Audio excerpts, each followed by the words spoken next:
Donc, ce sera disponible sur le site web du RPCU dans la section membres. Alors, cette activité-là est dans, comme vous le voyez, c'est dans le cadre de la Semaine des droits qui a été initiée en 2007 par Vigie Santé.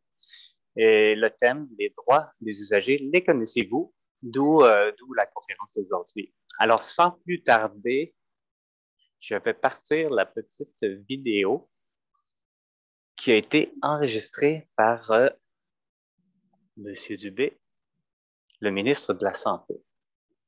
Alors, le voilà. Oups, et j'ai oublié un petit détail pour que vous entendiez bien la vidéo. Alors, je recommence. J'ai le plaisir de participer au lancement de la Semaine nationale des droits des usagers du Réseau de la santé et des services sociaux qui se déroule du 13 au 19 novembre. La tenue de cette semaine est une initiative soutenue par le Regroupement provincial des comités des usagers, le RPCU, en collaboration avec les comités des usagers et les comités de résidents. Chaque année, la Semaine nationale des droits des usagers vise à renseigner les usagers sur leurs droits, mais aussi à mettre en valeur tout le travail qui est réalisé par les comités d'usagers et les comités de résidents dans l'ensemble des établissements de santé et de services sociaux. Le thème retenu pour l'édition 2022 est « Les droits des usagers, les connaissez-vous ?» C'est donc une belle occasion pour en apprendre davantage. Le RPCU, les comités des usagers et les comités de résidents de partout au Québec souligneront d'ailleurs cette semaine importante en organisant différentes activités dans leur milieu. Je vous invite à visiter le site web du RPCU pour en savoir plus. Le RPCU est un organisme partenaire du ministère de la Santé et des Services sociaux et un allié précieux pour l'amélioration de la qualité des services de santé et des services sociaux offerts aux usagers du réseau. Je tiens d'ailleurs à profiter de l'occasion pour remercier le regroupement ainsi que les comités des usagers et les comités de résidents pour leur implication et leurs engagements essentiels. Je vous souhaite une excellente semaine nationale des droits des usagers. Merci. Est-ce que tout le monde a bien entendu? Oui, pour ma part, c'était très clair, c'est très bien. C'est un beau message, je trouve, qu'il a fait en nous mentionnant, donc c'est intéressant. D'accord. J'admets les dernières personnes qui sont en attente et je vais donner la parole à Sylvie Tremblay, directrice générale du RPCU. Sylvie. Bonjour tout le monde, très contente de vous voir si nombreux. Merci à la gang de Charlesbourg, d'où je viens. Ma mère est toujours là d'ailleurs. Alors, de nous permettre d'être ensemble aujourd'hui, c'est très, très chouette.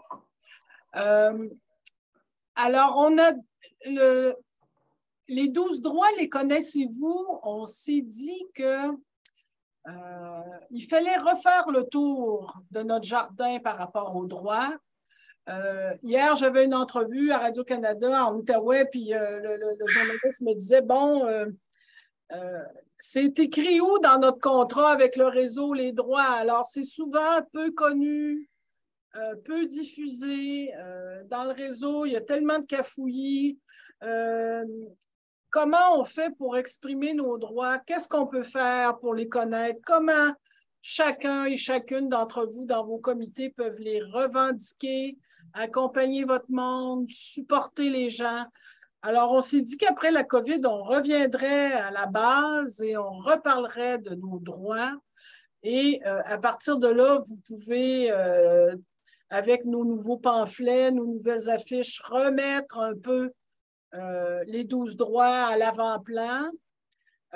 C'est jamais facile tous les jours, mais en même temps, je veux vous dire très, très franchement, puis je l'ai dit au congrès aussi pour ceux qui y étaient, l'équipe, on sait que vous êtes là. Et on sait aussi que vous travaillez fort, puis que des fois, c'est compliqué et difficile. Mais nous, c'est notre pain, notre beurre. Là. On sait que vous êtes avec nous autres, puis que vous nous accompagnez, puis qu'on vous accompagne. Alors, je suis très contente de cette semaine-là. Elle se déroule bien. Il y a plein de comités qui vont faire des activités. On est très contents. Et puis, j'espère qu'on va, l'année prochaine, on va en faire encore une plus forte et que là, vos expériences remonteront, puis on va être capable de dire à M. Dubé, bien, ça se passe bien, dans cette région-là, ça se passe moins bien, mais le monde est présent, le monde est toujours présent pour défendre les droits. Alors, sur ce, bonne conférence. Merci, Gérald, de nous accompagner aujourd'hui. Merci, Sylvie. Ce fidèle formateur. Et bon, ben, je vous souhaite une bien bonne conférence. Au plaisir et à très, très bientôt. Très bien. Merci, Sylvie. Merci, Mme Tremblay. Je passerai simplement la parole à Gérald pour commencer la visioconférence. À toi de jouer, Gérald. Gérald qui est formateur avec nous depuis quelques années, hein?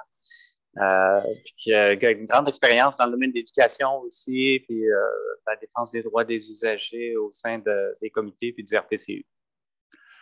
D'accord, merci Éric. Alors, je vais tout de suite partager l'écran, si tu le permets. C'est qu'il va automatiquement enlever ton partage à toi.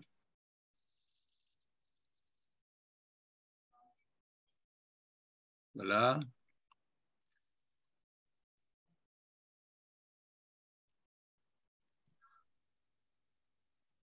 Bon, alors, est-ce que vous voyez cet écran avec la page titre et les diapos qui sont à côté?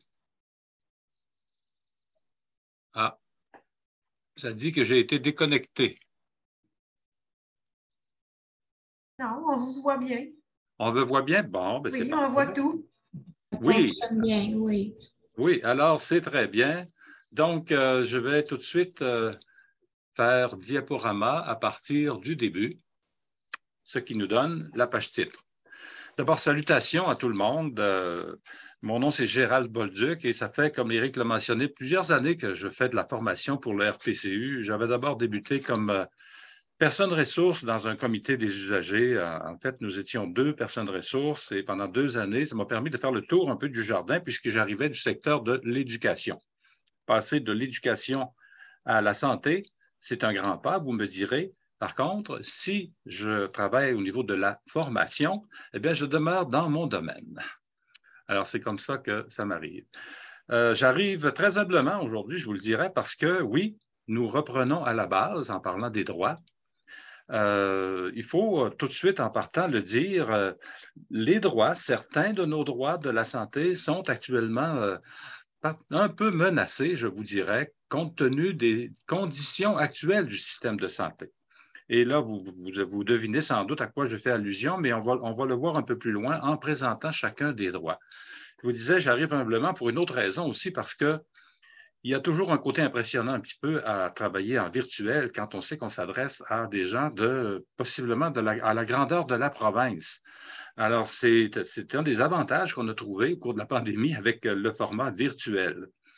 Par contre, ça a des inconvénients, bien sûr, et vous les connaissez. Ne pas avoir le contact direct avec les personnes, c'est toujours un peu frustrant. Mais nous allons quand même aujourd'hui faire ce petit retour sur nos bases. Les droits des usagers, les connaissez-vous? Alors, je débute. Dernier petit point, les questions à la fin, parce que c'est le format conférence. Alors, en formation, j'ouvre généralement les questions, ça dépend du nombre de personnes, mais en général, les gens peuvent m'arrêter, me faire une remarque ou poser des questions pendant la conférence. Mais dans le format conférence, il est préférable de procéder avec la conférence et par la suite d'avoir une période de questions, ce qui est prévu aujourd'hui. Donc, prenez une petite note à côté si vous avez une question que vous ne voulez pas oublier, puis à la toute fin, il y aura du temps pour répondre à vos questions. Alors, nous y allons. À la fin de la rencontre, quels sont les objectifs de la rencontre d'aujourd'hui, finalement? Alors, on dit identifier les 12 droits de soit la santé et les services sociaux. Identifier les 12 droits. Moi, je dis toujours dans la formation de base, je dis toujours aux gens qui sont impliqués dans les comités de formation, c'est important que vous puissiez nommer par cœur au moins quelques-uns des 12 droits de la santé parce que vous ferez poser la question par des gens qui vous connaissent, que vous côtoyez. Oui, mais qu'est-ce que vous faites dans ces comités-là? C'est toujours intéressant d'être capable de dire, bien, je renseigne les gens sur les droits des usagers, les droits dans le système de santé. Quels droits? Bien là, en nommer quelques-uns. Donc, je vous suggère de retenir par cœur quelques droits, au moins quelques droits, pour être capable d'en parler lorsque les gens vous posent des questions. Mieux comprendre l'application de certains droits. Qu'est-ce que ça veut dire avoir un droit? Qu'est-ce que ça veut dire avoir un droit, par exemple, au service? C'est un des droits, un droit au service. Mais c'est pas évident si je vous demande de m'expliquer, oui, mais qu'est-ce que ça veut dire pour l'usager qu'il a le droit au service? On va en parler aujourd'hui un petit peu plus en détail. Nommez les ressources pouvant vous soutenir lorsque vous êtes insatisfait des services reçus. Nous aurons à la toute fin cette partie. Maintenant, malheureusement, c'est un constat généralisé qu'on a fait au RPCU depuis un certain temps, depuis un nombre d'années, je pense. C'est pour ça qu'on dit que le travail est toujours à recommencer, c'est toujours à refaire. La population ne connaît pas ses droits lorsqu'il est question de santé et de services sociaux. Il ne faut pas mélanger non plus avec les 12 droits de la santé et les droits fondamentaux qu'on appelle. Par exemple, le droit au respect et à la dignité, c'est dans les chartes des droits, ce sont les droits fondamentaux. Ça fait partie des droits pour lesquels nous devons nous-mêmes, comme membres des comités, nous assurer qu'ils sont respectés aussi, parce que tout le monde possède les droits fondamentaux, puis on va en parler aussi un peu de ceux-là. Là, on va se concentrer sur les 12 droits spécifiques à la santé. Ici. Testez vos connaissances. Un petit test en partant. Bon, on va compléter la phrase. Les droits. Le droit d'être un mot sur son état de santé, sur les services disponibles, ainsi que la manière dont on peut les obtenir. Le droit d'être, j'imagine que vous cherchez la réponse, si vous ne l'avez pas trouvé, d'être informé. Le droit d'être informé. On dit que c'est le premier droit. Ce n'est pas pour rien que c'est le premier des droits, des 12 droits. L'information. Si nous n'avons pas l'information, et là, peut-être je me demanderai à une personne dont le micro n'est pas fermé, peut-être de vous mettre en sourdine, d'éteindre votre micro pendant la conférence, s'il vous plaît, parce qu'on vous entend. On vous a entendu, en tout cas, un petit peu.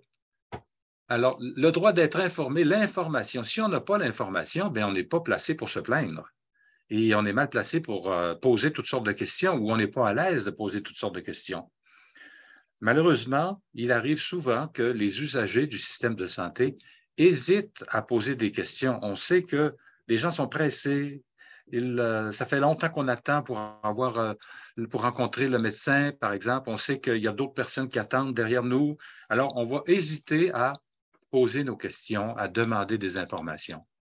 Or, ça fait partie des droits, des 12 droits, et c'est très important. Il faut toujours faire penser à nos usagers, écoutez, c'est le droit principal, votre droit de poser des questions. La personne à qui vous posez la question n'a pas toujours la possibilité de vous répondre complètement, mais elle devrait au moins vous référer à une personne qui, elle, aura le temps de répondre à toutes vos questions si elle ne peut pas y répondre elle-même, cette personne-là. Donc, à ne pas négliger, droit numéro 1, le droit d'avoir l'information sur son état de santé, sur les traitements possibles, sur les risques éventuels et tout. On va en reparler. Deuxième droit, le droit de, un mot, les soins et les services dont nous avons besoin, comme les examens, le droit de recevoir les droits. Le droit aux soins, aux services dont nous avons besoin, comme les examens, les prélèvements, les soins, les traitements ou toute autre intervention. Si c'est inscrit comme un droit dans une loi aussi importante que la loi de la santé, ce n'est pas inutile et ça ne veut surtout pas rien dire. Pour certains, c'est comme une évidence, mais le fait que ce soit écrit là, ben, ça nous permet de dire que je vais me plaindre si je ne le reçois pas, le soin, le service dont j'ai besoin. Alors, puis à la fin, on va parler que c'est un des droits aussi, on a le droit de se plaindre. Alors, quand c'est écrit là, ça veut dire qu'on y a droit. Puis, quel genre de soins? Les meilleurs, les plus à jour, les plus complets. C'est ça que ça veut dire, on va le voir. 3, le droit de choisir son professionnel et l'établissement dans lequel nous souhaitons recevoir les services. Et là, je vous vois plusieurs d'entre vous avec des gros points d'interrogation dans le visage, parce que si je vous parle de choisir votre professionnel ou votre médecin, vous savez comme moi que c'est difficile parce que maintenant, on a de la difficulté à avoir une rencontre avec notre propre médecin de famille. Alors, avoir accès, par exemple, à un médecin spécialiste et dire, moi, je voudrais avoir celui-là ou celle-là, bien, c'est parfois, ça peut demander de longues attentes.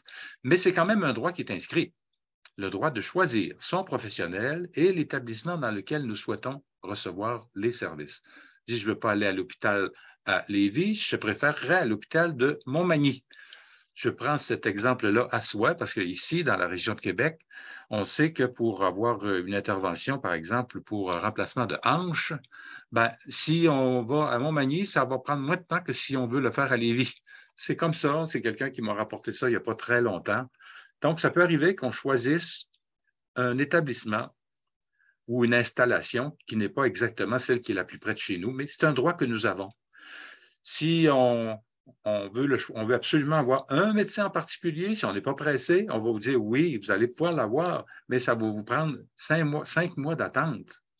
Alors là, si vous êtes prêt à le faire, mais le droit est inscrit et il faut le savoir. Ce droit-là, ça va aussi un petit peu, ça se prolonge un petit peu plus loin aussi. Quand on mentionne ce droit-là, on va voir au cours de la présentation jusqu'où ça peut aller. Le droit de recevoir les soins que son état de santé nécessite lorsque sa vie est en danger. C'est sûr que chaque fois que notre vie est menacée, c'est un droit qu'on a d'avoir les services. 5, le droit de consentir à des soins ou de les refuser. C'est le droit de dire oui ou de dire non à des soins, examens et traitements. On peut toujours refuser de recevoir certains soins, certains traitements. J'ai encore récemment eu la conjointe d'une amie, en fait, qui a décidé de ne pas recevoir de chimiothérapie suite à un cancer de l'intestin. Bon, c'est compliqué, je ne vais pas aller dans les détails de ça, mais la personne a choisi, puisque ses chances, considérait que ses chances de survie étaient minces et considérant également toutes les souffrances que pouvaient apporter les traitements, elle a choisi de ne pas demander les traitements, de refuser les traitements qui lui étaient offerts. C'est un droit. Le droit d'être accompagné ou assisté par une personne durant les rendez-vous ou lorsque l'on reçoit les soins, si la situation le permet. C'est aussi le choix d'être représenté par une personne de son choix lorsqu'on est inapte ou incapable. Celui-là, je vous dirais, pas négligeable, surtout qu'au cours de la pandémie, il a été à certains endroits même suspendu. À un moment donné, les personnes avaient un rendez-vous et quand ils se présentaient au rendez-vous avec un médecin, supposons, moi, ce que j'ai vu, c'est un couple qui se présente et le rendez-vous, c'était la dame qui l'avait, c'était son mari qui l'accompagnait toujours lors de ses rendez-vous. Mais puisque nous étions en pandémie, à ce moment-là, à l'entrée, ils ont failli refuser que le monsieur entre. Je dis ils ont failli parce qu'ils ont discuté, puis ils ont finalement obtenu la possibilité que le mari puisse entrer. Mais au cours de la pandémie, le droit d'être accompagné, on a permis aux établissements de le suspendre temporairement même. Alors, c'était le ministère, à ce moment-là, il fallait que le CIUS ou le CIS demande une permission pour faire ça, mais dans certains endroits, ils l'ont fait. Et ici, dans la région de Québec, je sais que ça a été fait, dans d'autres régions également. Mais c'est un droit qui est là, qui est inscrit dans les 12 droits et quand les conditions particulières en santé se présentent, moi, je dis que c'est un droit qu'il faut être à l'affût et toujours défendre, le droit d'être accompagné ou assisté et également le droit d'être représenté. Représenté, on veut que ce soit une personne qui parle en notre nom. Alors, c'est ça que ça veut dire, là, être représenté. C'est inscrit dans les droits. Le droit d'être hébergé dans l'établissement jusqu'à ce que son état de santé lui permette un retour à domicile ou qu'une place dans un autre établissement lui soit assurée. Vous avez peut-être entendu parler de situations où une personne, malgré l'état pénible dans lequel elle se trouvait, a pu être retournée à la maison à 11 heures du soir.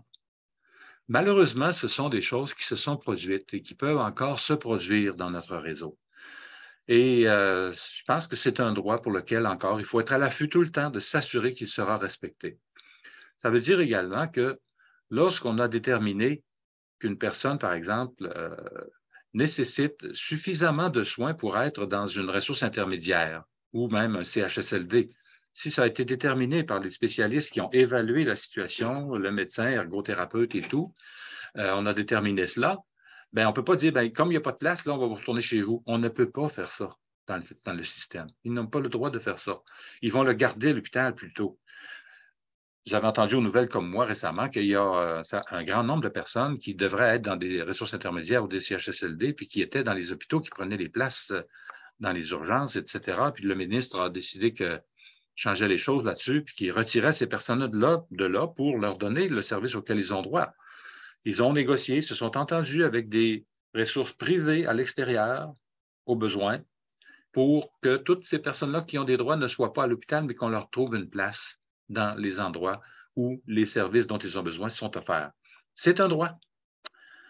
Ça va loin, ce droit-là. Dans le cas de ma mère, elle était dans une ressource, un centre privé où est-ce qu'elle avait son appartement et tout, mais à un moment donné, elle a comme perdu ses repères et elle n'était plus capable d'aller seule à la cafétéria.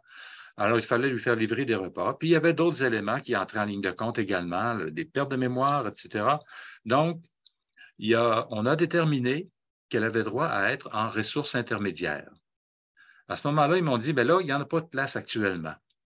Mais d'ici là, nous allons la garder et lui donner les services et vous allez recevoir une subvention du CIS pour que vous puissiez payer les services en privé dont elle a besoin actuellement. Donc, jusqu'à ce qu'une place se soit libérée en ressources intermédiaires, nous avions une subvention spéciale pour payer les services en privé.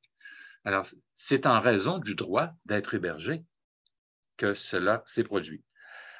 9, le droit de recevoir les services en langue.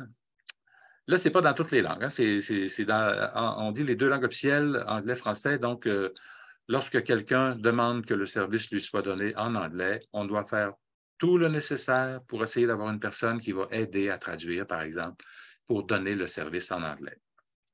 Le droit d'avoir accès à son dossier. 11, le droit à la confidentialité. C'est pour l'usager le droit d'exiger que ne soient jamais divulguées sans son consentement les informations consignées à son dossier médical. Un droit très important d'ailleurs, comme membre d'un comité de résidents ou d'un comité d'usagers, on vous invite toujours à signer un engagement de confidentialité. Vous allez me dire, c'est une formalité, oui, mais il faut constamment se rappeler quand on travaille pour nos personnes et dans nos comités, tout ça, que des informations qui proviennent d'un usager, qui nous ont été transmises à nous, par exemple, ben, on ne devrait pas retransmettre ça à moins d'avoir eu l'autorisation de l'usager en question. Et on devrait le transmettre uniquement, généralement en tout cas, aux autres membres de notre comité parce qu'on veut en discuter, mais on va demander la permission avant à l'usager. Et s'il nous y autorise, on va le faire. Mais on ne va pas parler d'informations personnelles ou confidentielles dans un couloir, dans un cadre de porte. Ou encore, comme vous verrez, dans l'exemple qu'on va utiliser dans la présentation d'aujourd'hui, dans un contexte où d'autres personnes peuvent entendre. Le droit, finalement, de porter plainte lorsqu'on est insatisfait des services. Dans le texte de la loi, c'est porter plainte ou exercer un recours. Il y a les deux. Exercer un recours, c'est un droit fondamental. Tout le monde a ce droit-là. Ça veut dire, exercer un recours, ça veut dire se prendre un avocat et poursuivre. C'est un droit que tout le monde possède et on ne le perd jamais parce qu'il est dans les droits de la Charte des droits, les droits fondamentaux. Mais porter plainte, bien, il y a une procédure dans le système de santé si on est insatisfait. Alors, le droit de porter plainte lorsqu'on est insatisfait. Puis, on va en parler des moyens de procéder, des moyens pour porter plainte. Alors, c'est la révision de ce que sont les 12 droits. Je vous disais, essayez d'en retenir quelques-uns par cœur. Bien, renseigner les gens sur leurs droits, et connaître les 12 droits, ça fait partie de notre rôle de renseigner. Puis connaître les 12 droits, bien, le droit à l'information, le droit à la confidentialité, le droit au service, sont des droits. Le droit à l'hébergement, quand on en a besoin, c'est relativement facile, je pense, de reconnaître ça, de se rappeler de ça. Et je vous suggère d'essayer d'en retenir quelques-uns. Au cas où quelqu'un vous pose la question, oui, mais qu'est-ce que vous faites? Je ne voudrais pas que vous répondiez quelque chose de très général comme ah, ben on est un petit groupe, là, puis on a des réunions une fois par mois, puis on se parle des problèmes de la santé. Ah bon? OK. Alors, qu'est-ce que la personne va retirer de cette réponse, d'une telle réponse? Retirerait, elle pourrait retirer que, oh, ils peuvent bien s'en parler, mais il reste que moi, j'ai quand même de la misère à obtenir un rendez-vous avec mon médecin, puis qu'à les urgences actuellement, ben, c'est pas toujours beau. Alors, quelqu'un pourrait conclure ça, puis il pourrait se dire aussi, ben, c'est pas des comités qui ont beaucoup de pouvoir dans la santé. Alors que si vous parlez des droits, ou encore des fonctions légales que vous possédez. Vous avez entendu parler de ça, les 5 fonctions légales. Il y en a 6, mais la 6e est moins importante. C'est pour ça que je dis les 5. Là. Mais si vous donnez dans votre réponse, nommez des droits, puis vous parlez des fonctions, mais là, c'est autre chose que les gens vont penser, vont comprendre. Nous poursuivons ici. Un petit exercice. Avec une situation. On va en avoir quelques-unes des situations aujourd'hui dans cette conférence. Donc, Carmen était nerveuse à l'idée de rencontrer son cardiologue pour la première fois. Heureusement, son conjoint était à ses côtés pour l'accompagner. Toutefois, le cardiologue lui démontrait que son conjoint n'avait pas sa place. Ah. Monsieur, ce n'est pas vous que je soigne, c'est votre femme. Alors, c'est à elle de me parler, il lui a dit. Figée, Carmen n'a pas su comment réagir et, mal à l'aise, son conjoint s'est tu pour le reste du rendez-vous. Alors, qu'est-ce qu'on fait avec ça? Sur le chemin du retour, Carmen se rappelait différents points qu'elle voulait traiter avec le cardiologue, mais qu'elle a malheureusement oublié en raison du stress et de tout ce qui lui passait par la tête. Est-ce qu'un droit de Carmen a été bafoué? Il ne l'a pas chassé, son mari. Hein? Il lui a dit, c'est à elle que je parle, donc c'est elle que je veux qu'il me réponde. Il ne lui a pas dit de sortir. Alors, est-ce que le droit a été menacé? Réponse. En tout temps, un usager peut être accompagné de la personne de son choix pour un rendez-vous. Aucun professionnel ne peut exiger qu'un accompagnateur se taise ou quitte pour être seul avec l'usager. Ici, il faut mettre un petit bémol quand même, parce que quand un médecin, par exemple, va faire des examens des parties intimes de la personne, un examen à nu, etc., là, ça se peut que le médecin demande à la personne de se retirer temporairement pour ce type d'examen-là.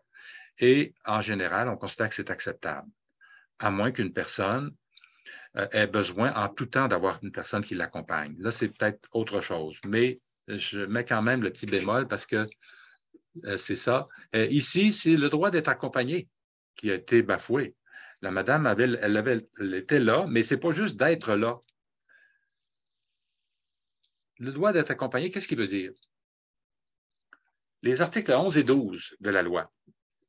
Le droit d'être accompagné ou assisté par une personne durant les rendez-vous, lorsque l'on reçoit des soins, si la situation le permet, la personne accompagnante ne dicte pas les services ou les traitements, bien sûr. Elle est là pour soutenir l'usager, notamment en l'aidant à obtenir des informations complètes et claires. C'est aussi le droit d'être représenté par une personne de son choix lorsqu'on est inapte ou incapable. Alors, s'il s'agit de demander des clarifications sur une explication qui vient d'être donnée, c'est sûr que même la personne qui accompagne, ben, elle peut parler. Je reviens ici. Alors, elle est là pour soutenir l'usager, notamment l'aidant à obtenir des informations complètes ou claires. Alors, dire à la personne qui accompagne, ben là, vous n'avez pas à parler, ça outrepasse le droit d'être accompagné. C'est ça qu'il faut comprendre ici, et c'est important. Le droit de consentir ou de refuser des soins de santé. En principe, il est impossible d'imposer des soins de santé à un usager majeur. On considère que son intégrité physique est l'un des droits fondamentaux, est l'un de ses droits fondamentaux, c'est dans la Charte des droits. Ça touche l'intégrité physique d'une personne, donc le droit d'accepter ou de refuser un soin. Par exemple, la décision d'un usager qui refuse une intervention médicale doit être respectée, même si elle peut entraîner sa mort. On a vu des situations où le ministère de la Santé est allé en cours pour obtenir un jugement dans le but de donner un soin à une personne parce qu'elle était en danger de mort. Ça s'est produit, entre autres, si ma mémoire est bonne, dans le cas d'une personne qui refusait une transfusion sanguine pour un enfant, des parents qui refusaient pour un enfant alors qu'on pouvait très bien sauver cet enfant-là, mais à cause d'arguments d'ordre religieux, on refusait. Donc, on est allé en cours, puis finalement, je pense que l'enfant avait eu la transfusion sanguine, là, mais je ne suis pas sûr absolument de la réponse, mais il y a eu ce genre de situation-là. Alors, la décision d'un usager qui refuse une intervention médicale doit être respectée. Évidemment, sa décision doit être prise en toute connaissance de cause. Le médecin ou les professionnels qui traitent la situation pourraient dire « on pense que la personne n'est pas en mesure de se prononcer et de prendre la décision elle-même », pourraient invoquer cet argument-là. Ils auraient le droit de l'invoquer. Je vais prendre une situation un petit peu plus délicate dont vous avez peut-être déjà entendu parler ou que vous avez peut-être vécu. Une personne en crise de bipolarité, en crise bipolaire, si vous savez ce dont il s'agit. Alors, cette personne-là est à l'hôpital pour recevoir des soins d'ordre psychiatrique et à ce moment-là, la personne refuse de prendre un médicament. Alors, ici, qu'est-ce qu'on va faire? On va généralement contacter les personnes responsables de cette personne-là ou les proches parents de cette personne-là, puis on va avoir des discussions avec les personnes à propos du soin à donner. Alors, mais ça devient très délicat et difficile à trancher. Là, je suis en train d'imaginer une personne dont quelqu'un tient la bouche ouverte pour y mettre les médicaments. Là. On ne fera pas ça. Là. On ne peut pas faire ce genre de choses. Alors, on va devoir y aller avec des arguments, en tenant compte de ce que la personne nous dit et nous demande, etc., et avoir des discussions avec les proches. Mais ce droit-là est là, et il existe, et c'est important parfois de se le rappeler. La décision doit être libre et éclairée. La personne accepte de son plein gré sans y être forcée. Elle connaît les risques et les conséquences qui lui ont été bien expliqués.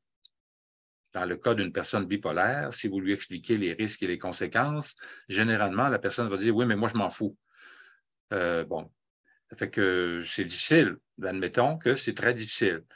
Mais le fait que ce droit-là soit inscrit dans les 12 droits de la santé, ça donne quand même une certaine capacité aux personnes proches d'intervenir et de faire valoir leur point de vue.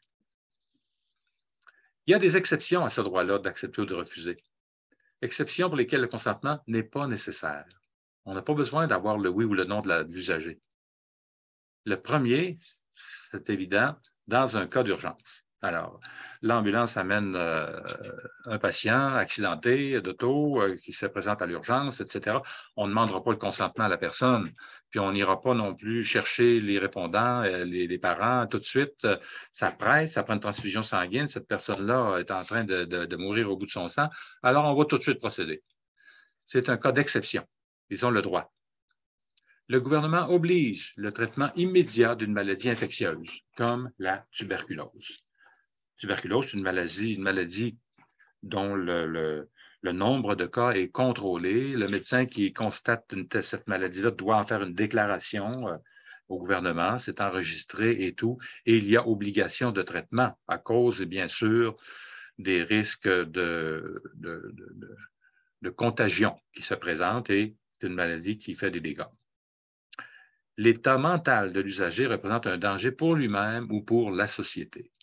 Ici, on comprend qu'on peut faire le lien avec la question d'une personne en crise de bipolarité, en crise bipolaire.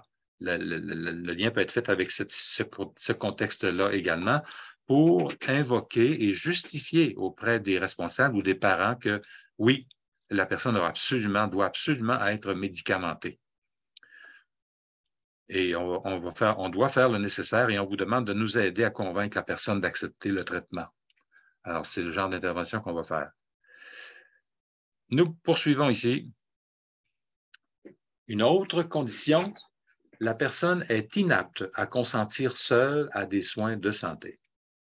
À ce moment-là, c'est le parent le plus proche disponible ou encore la personne nommée représentante légale ou répondant ou répondante légale de la personne qui sera appelée à donner ou refuser le consentement. Un petit exemple beaucoup plus simple, ma mère, j'ai parlé de ma mère tantôt, je vais en parler encore. Quand elle est arrivée à un âge avancé où elle avait des pertes de mémoire et tout, on lui a demandé, c'est-à-dire on m'a demandé, parce que j'étais le répondant, on m'a demandé, est-ce que votre mère va prendre le vaccin contre la grippe cette année? Ça donne bien, on est dans le temps de prendre ça, hein, ce vaccin-là. Là. Alors, ils m'ont demandé ça. Est-ce que votre mère va prendre le vaccin parce qu'ils viennent au cours de la semaine prochaine, puis ils vont vacciner toutes les personnes qui sont prêtes à le recevoir? Moi, je ne savais pas trop quoi faire avec ça. J'ai un de mes frères qui est médecin, et puis je savais que pour lui, c'était très important que notre mère, qui avait au-delà de 90 ans, prenne le vaccin contre la grippe. Donc, mais j'ai dit, je vais lui poser la question parce qu'elle est encore capable de répondre à un certain nombre de questions, de donner son point de vue. Fait que, tout bonnement, je vais la voir, et puis au cours des conversations, je lui pose la question, puis, maman, j'ai toujours dit vous, donc maman, allez-vous prendre le vaccin contre la grippe cette année? Elle me regarde, puis elle me dit, ben non. Elle dit, je ne l'ai jamais pris, le vaccin contre la grippe. Moi, je n'ai jamais ça, la grippe. Elle me dit ça. Moi, je savais qu'elle avait pris le vaccin contre la grippe à chaque année, tout le temps. Donc, qu'est-ce qu'on fait avec ça? J'ai reparlé à mes frères et sœurs, puis on s'est parlé de tout ça. Elle avait 92 ans. On a dit, qu'est-ce qu'on fait? On va-t-y imposer le vaccin, même si elle a dit non, moi, je ne le veux pas. Là, je m'imaginais, j'avais une image en tête de quelqu'un qui la tenait par les deux jambes et puis par les deux bras, puis quelqu'un d'autre qui amenait pour lui faire le vaccin de force. Et vous comprenez que ça n'a pas de sens, cette affaire-là. Moi, je me suis dit, comme il faudrait lui donner de force, je ne veux pas qu'on insiste et qu'on le force. C'est vrai qu'elle n'avait pas très fréquemment la grippe, mais elle l'avait toujours pris au cours d'au moins les 10 dernières années précédentes. Donc, on a dit non. Elle a décidé qu'elle ne le voulait pas, le vaccin. On leur a dit ça, puis elle ne l'a pas pris cette année-là, le vaccin contre la grippe. C'est ça qui est arrivé. Alors, on a respecté son droit, même si elle était, jusqu'à un certain point, inapte à consentir, seule à des soins de santé. Mais elle n'était pas inapte totalement, elle était partiellement inapte. Alors, c'était délicat un petit peu comme situation. Qu'est-ce qui arrive si une personne est incapable ou inapte pour prendre des décisions? Le consentement peut être obtenu par une autre personne en son nom, selon les dispositions prévues par la loi. Alors, on pourrait aller dans des détails. Là, je vais donner des exemples qui montrent que ça peut même se présenter en cours à un moment donné, ces situations-là. Vous en avez peut-être entendu parler de certaines situations, mais c'est ça, c'est le cas. Alors ici, en cas d'urgence, une personne qui n'est pas en mesure de donner son consentement recevra-t-elle quand même les soins? Évidemment qu'elle va les recevoir. Le système de santé est obligé de donner les soins nécessaires pour tenir compte de l'état de la personne. Le droit de recevoir des soins que requiert son état aussi veut dire que toute personne dont la vie ou l'intégrité est en danger a le droit de recevoir les soins que requiert son état. C'est inscrit dans la loi, à l'article 7. Dans une situation d'urgence, le consentement de l'usager n'est pas requis. Cependant, dès que ce dernier en est capable ou lorsque son représentant est rejoint, on doit chercher à obtenir le consentement. C'est ce que la loi nous dit ici. Tout être humain a droit à la vie ainsi qu'à la sûreté, à l'intégrité et à la liberté de sa personne. C'est l'article 1 de la Charte des droits. Un droit qui appartient à tout le monde, ce n'est pas un droit de un des 12 droits, c'est un droit fondamental qu'on appelle. Une autre situation. Agathe est présentement à l'urgence pour des douleurs abdominales. Rapidement, considérant qu'elle est souffrante, on lui administre des antidouleurs et on lui fait passer une panoplie de tests. Entre chaque test, on l'installe dans l'une des alcôves de l'urgence, où chaque patient est séparé de son convoisin par un rideau. Après quelques heures, l'urgentologue vient la voir pour lui mentionner qu'une tache suspecte a été détectée sur son foie et qu'une biopsie sera nécessaire rapidement. Une fois qu'elle a toutes les informations en main, qu'elle comprend bien sa situation et les étapes à venir, le médecin part rencontrer un autre patient. Donc, qu'est-ce qui se passe là? Pendant ce temps, Lorraine, une ancienne voisine d'Agathe, s'approche d'elle. « Bonjour Agathe. Ouais, ça va pas très bien. Mon mari est aussi ici, ce soir, 2 lits plus loin. Ne t'inquiète pas trop vite, il a aussi eu une grosse tache sur le foie et on pensait que c'était cancéreux, mais finalement, c'était bénin. Est-ce qu'un droit d'Agathe a été bafoué? » plusieurs d'entre vous qui avez été membres d'un comité pendant quelques années, je vais être capable de répondre à cette question-là, j'en suis persuadé. Et là, on est dans un cas pratique. Dans le concret, on sait que sur le terrain, des fois, ce n'est pas toujours évident. En tout temps, l'ensemble du dossier de l'usager se doit de demeurer confidentiel. Personne, à part vous, les proches qui vous accompagnent et les professionnels impliqués dans votre prise en charge ne devraient être au courant de votre état de santé. Quand on dit vous, c'est vous, l'usager. Pour lui annoncer les résultats de ses examens, Agathe aurait dû être amenée à l'écart dans un endroit lui assurant que personne n'entendrait la discussion. Ils auraient dû se placer dans un contexte où personne d'autre n'entendrait cette conversation-là.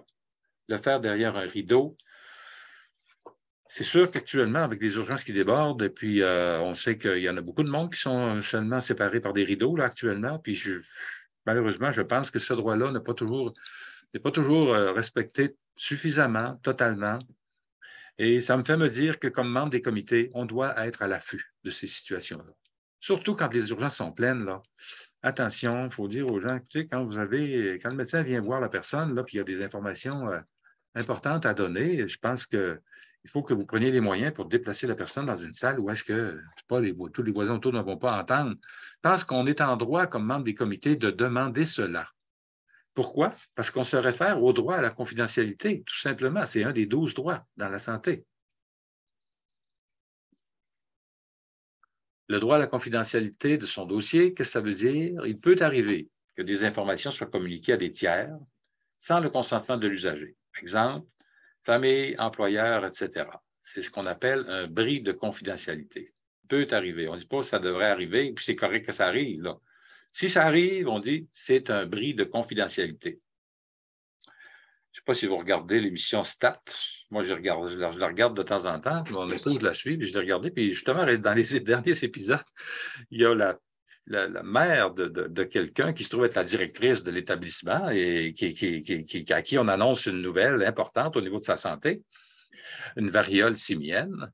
Et la mère dit non, je ne veux absolument pas que ma fille le sache. Puis finalement, la directrice étant directrice et patronne du patron qui est là, finit par avoir l'information. Si vous avez regardé ça, ben, il faut savoir que c'est un bris de confidentialité. Je ne sais pas comment ils vont traiter la chose dans l'émission par la suite, mais en principe, je pense que l'employé qui a donné l'information serait pénalisé, devrait être pénalisé pour ça. Et la directrice elle-même pourrait même perdre son emploi par rapport à ce genre de situation-là pour avoir imposé à un de ses employés, à cause de son titre, ce bris de confidentialité-là. Alors, on va voir comment dans l'émission ils vont traiter cette situation-là. Ça m'intrigue.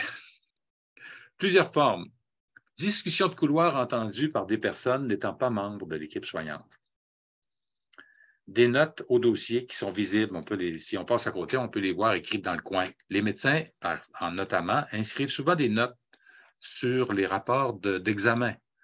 Alors, si on s'adonne à voir ça parce que la feuille a traîné sur le coin d'un bureau, par exemple, c'est un bris de confidentialité, ça ne devrait pas se produire.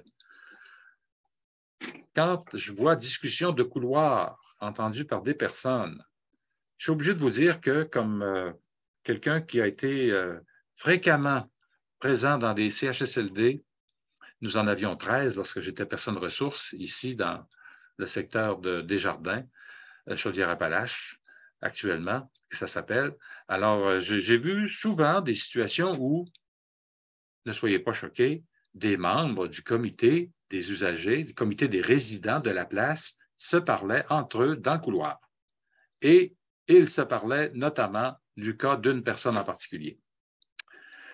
C'était pas méchant, c'était sans le vouloir, c'était parce que on se disait, bon, c'est une information très rapide que je veux te donner, mais ça ne devrait pas avoir lieu, ce type de choses-là. Et on doit se faire des rappels entre nous, les uns les autres, parce que, comme membres des comités, nous avons accès à un certain nombre d'informations confidentielles, parfois très confidentielles. Donc, on se parle de ça uniquement dans le bureau, avec les autres membres du comité, si on a l'autorisation par la personne. Et c'est prudent de toujours, lorsqu'une personne nous fait part d'informations de nature confidentielle, de lui demander « Est-ce que vous m'autorisez à en parler à mes collègues du comité? » Seulement aux collègues du comité, parce que j'aimerais ça qu'on se positionne un peu par rapport à ça pour voir qu'est-ce qui pourrait être fait dans votre situation. Mais j'ai besoin de votre autorisation pour ça. L'autorisation verbale va suffire pour vous dans les comités, dans un cas comme celui-là. Mais soyons prudentes à ce sujet-là tout le temps. Des échanges entre les employés. Des fois, c'est deux personnes qui travaillent pour les résidents, les usagers, et puis qui vont se parler brièvement comme ça dans le couloir, puis on va échapper des choses, et bon. Alors, ça a des conséquences, ça peut avoir des conséquences, ce type d'informations-là confidentielles qui sont divulguées sans le consentement, toujours à faire attention. Le droit d'accès à son dossier d'usager. Les informations contenues dans le dossier sont confidentielles, ce qui fait que l'accès en est réglementé. Qui peut avoir accès au dossier? Est-ce que les compagnies d'assurance sur la vie peuvent avoir accès à mon dossier de santé?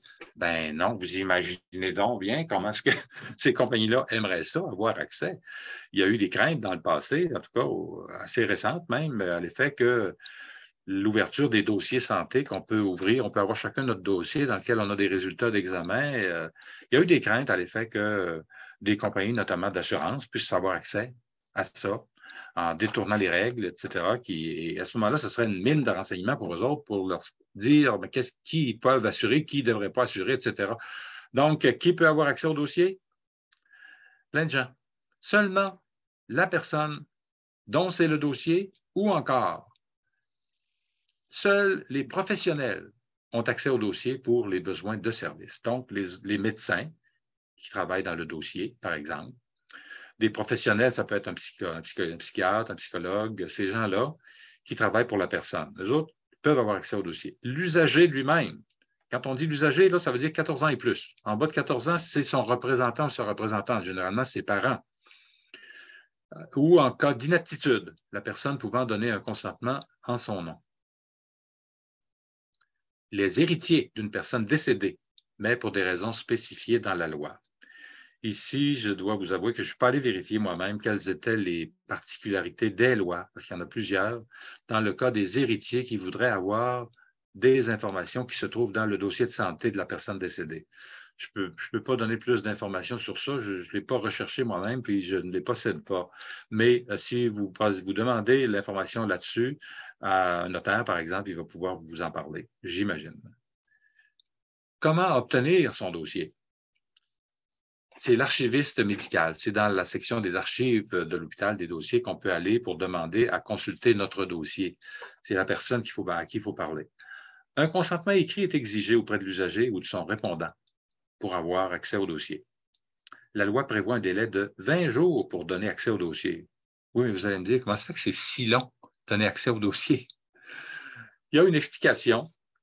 C'est que les médecins, dans leurs conditions de travail, ont négocié la chose suivante. Les notes personnelles qu'ils écrivent parfois sur les feuilles de résultats d'examen, ça, s'ils ne veulent pas les partager, ils ont le droit de ne pas les partager. Ils ne veulent pas que ce soit divulgué, ces notes personnelles-là qu'ils ont mis dans le coin d'une feuille qui se trouve dans le dossier. Alors, si le dossier était remis tel quel à l'usager verrait tout, puis à ce moment-là, eux autres, ils ont le droit de retirer tout ça.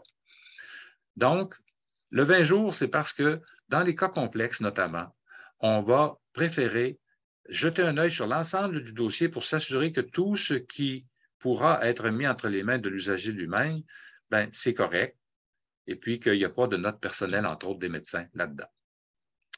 20 jours. Je vous dirais que dans la pratique, c'est très rare qu'on va utiliser ce délai de 20 jours. Généralement, quand une personne nous demande ça, un accès à son dossier, on va lui dire oui, si vous voulez repasser demain vers la même heure, on va pouvoir vous donner accès à votre dossier. Ou dans 2 jours, ou dans 3 jours, mais les délais sont généralement plus courts. Dans mon expérience personnelle, parce que j'ai demandé à avoir accès à mon dossier, je l'ai fait, et puis c'est ça, c'est assez rapide. L'accès est gratuit et des frais peuvent être facturés pour des copies. Si vous demandez des copies de certains examens, par exemple, on va vous faire les photocopies, mais on va vous charger les photocopies, évidemment. L'usager ou son représentant peut demander une assistance professionnelle pour comprendre le dossier, le contenu du dossier. Bon, moi, ça m'est arrivé. J'ai vu un résultat d'examen. On me l'avait dit, le médecin me l'avait dit, mais je n'avais pas posé la question à ce moment-là. Mais quand j'ai regardé mon dossier, j'ai encore vu ça. Puis là, j'ai dit, bien, qu'est-ce que c'est que cette affaire-là? Je ne comprenais pas c'était quoi. J'ai dit, ça doit être juste les médecins qui comprennent ce que ça veut dire. J'ai demandé à la personne qui était là aux archives, est-ce que quelqu'un pourrait m'expliquer? La personne me l'a expliqué elle-même. Elle avait la réponse et j'ai eu mon explication. On a le droit de demander ça. Les explications sur ce qui est dans le dossier et qu'on ne comprend pas. Encore une autre situation. On va dans le concret aujourd'hui des droits. Ses capacités cognitives se détérioraient et sa femme n'était plus en mesure de s'occuper de lui. Alors, M. Gélina a été admis en CHSLD. Chez lui, avec la supervision de sa conjointe, il était toujours en mesure de faire ses besoins sur la toilette. Après 3 jours en CHSLD, M. Gélina a remarqué que les préposés répondaient de moins en moins rapidement à la cloche lorsqu'il voulait aller à la salle de bain. Puis, ce qui devait arriver arriva, il fit une selle dans sa culotte. Lorsqu'une préposée se présenta dans sa chambre, M. Gélina était en larmes dans ses vêtements souillés. « Écoutez, M. Gélina, vous sonnez depuis 45 minutes. Vous n'êtes pas tout seul ici. Je ne peux pas vous emmener aux toilettes 5 fois par jour. Vous le savez, il manque de monde partout. Je ne peux pas faire de miracle. Tenez, on va vous mettre une culotte d'incontinence. J'en ai une juste ici que la préposée lui a dit. » Ça, c'est très concret comme situation, puis je peux vous dire que je m'occupe d'une personne âgée. Je suis répondant, je suis le proche aidant d'une personne de 93 ans, un monsieur de 93 ans qui a fait un AVC et qui a précisément vécu cette situation-là. Actuellement, dans les CHSLD, quand la personne sonne, la réponse n'arrive pas instantanément ou c'est rare. Parfois, les temps d'attente sont très, très longs. Quand il s'agit du besoin d'aller aux toilettes et que la personne a absolument besoin, et on le sait à cause de son état, cette personne-là ne peut pas aller aux toilettes seule. C'est écrit dans le dossier. Dans ce temps-là, la réponse devrait être rapide, mais ce n'est pas toujours le cas. C'est bien plus pratique de dire, ben, on va y mettre une culotte d'incontinence, comme ça, on ne sera pas pris pour répondre à la sonnette constamment, trop souvent, puis comme on ne peut pas y aller tout de suite, bon. Alors, quand j'ai dit au tout début, les droits, les 12 droits, il faut être à l'affût parce que les conditions actuelles de notre système de santé menacent certains de nos droits. Ici, là, on a un bel exemple d'une situation où le droit, un droit fondamental, un droit de base est menacé. N'ayant plus la capacité de s'exprimer, de se défendre, comment? Comme avant, M. Gélina s'est débattu au début, il a argumenté un petit peu, mais il s'est résigné à se laisser enfiler une culotte, une couche. Est-ce qu'un ou plusieurs droits de M. Gélina ont été bafoués? M. Gélina, comme tous les résidents et comme tous les usagers, a le droit au service. Bien que le droit au service peut être discutable en fonction des ressources disponibles. La loi de la santé à l'article 13. Et c'est le petit bien que qui actuellement permet que certains droits d'usager en certaines conditions, ne puissent pas être respectés correctement. Ceci étant dit, nous, comme membres des comités, on peut toujours signaler qu'à notre point de vue, il y a un droit qui n'a pas été respecté et nous demandons que ces droits-là soient respectés, mieux respectés. On peut toujours le signaler, nous autres, c'est notre devoir de signaler ça. Quand on observe qu'un droit n'a pas été respecté, et ici, il n'a pas été respecté. Qu'on nous dise, oui, mais on manque de personnel, d'accord, vous manquez de personnel, cela ne nous empêche pas, nous, de faire notre travail et de vous dire, nous considérons qu'ici, le droit au service n'a pas été respecté.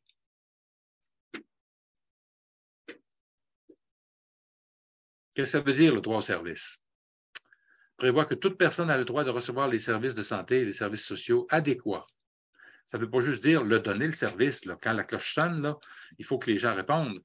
En général, en passant, on dit toujours que quand un usager sonne la cloche, là, un usager en CHSLD ou hospitalisé ou en centre jeunesse, je ne sais pas, dans des différentes circonstances, des ITSA, toutes ces circonstances-là où les gens sont hébergés, bien, généralement, il y a une sonnette. Et si quelqu'un sonne, normalement, si ça prend plus de 20 minutes avant qu'on ait une réponse, on est complètement en dehors des normes. Et ça ne devrait pas se produire. Et nous, comme membres de comité, on serait en droit de signaler qu'il y a eu un manquement au respect d'un droit.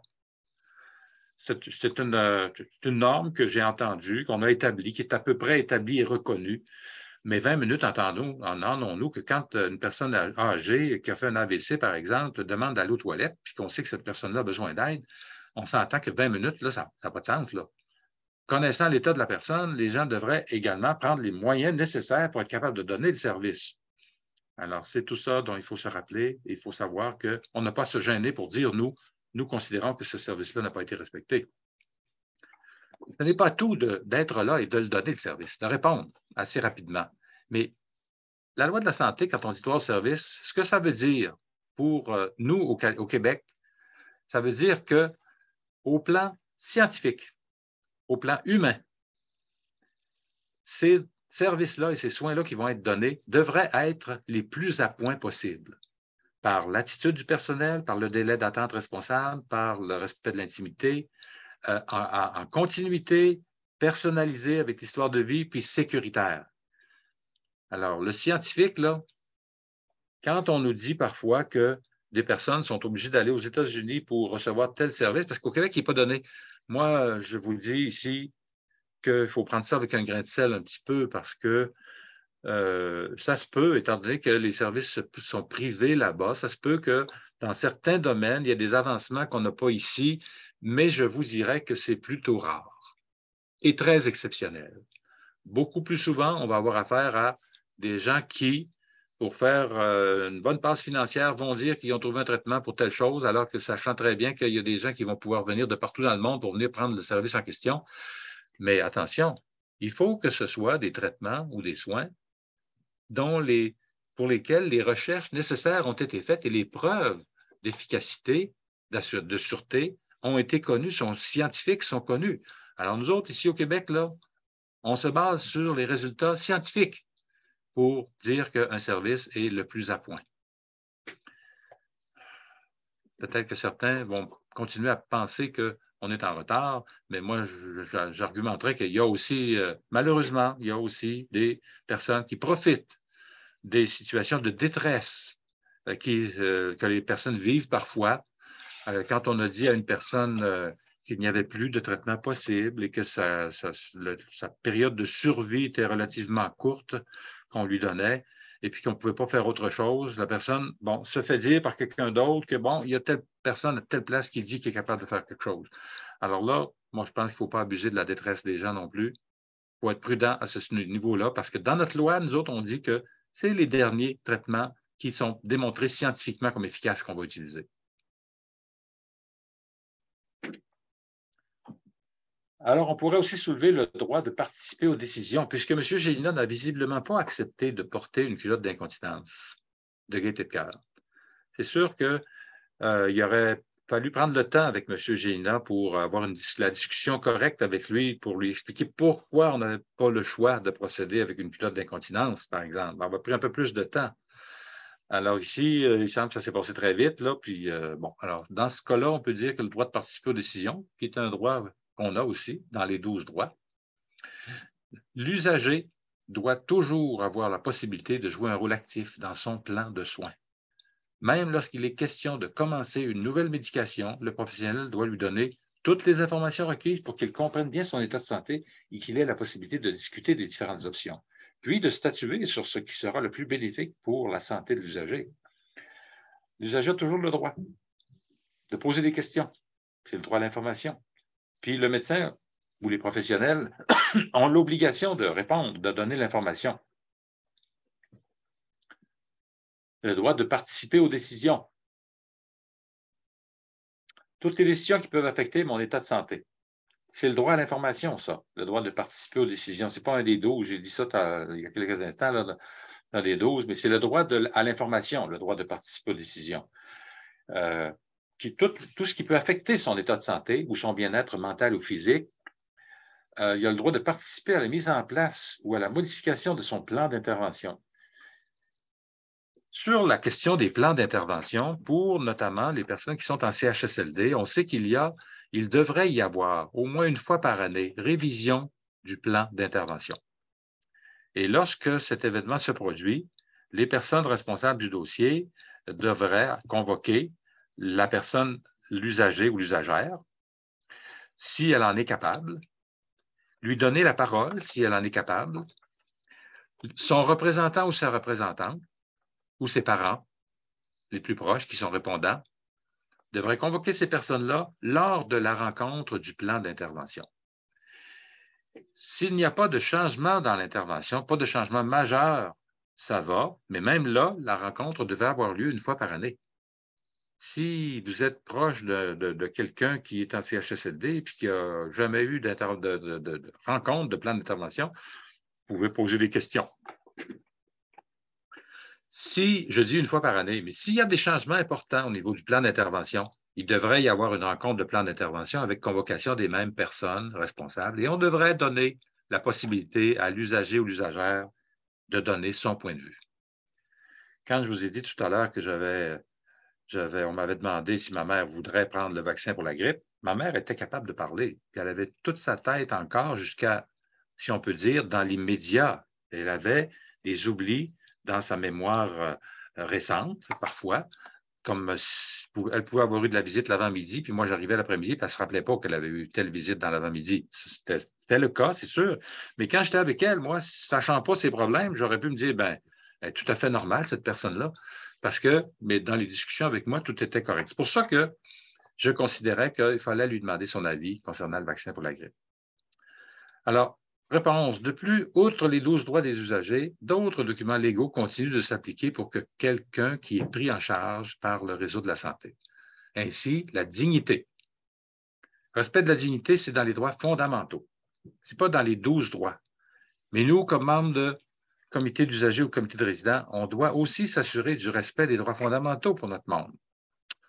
Il y a un exemple que je donne souvent quand je donne la formation de base, puis je le répète parce que j'ai été témoin de ça, puis je me dis toujours que ça ne devrait pas arriver, ce genre de choses-là.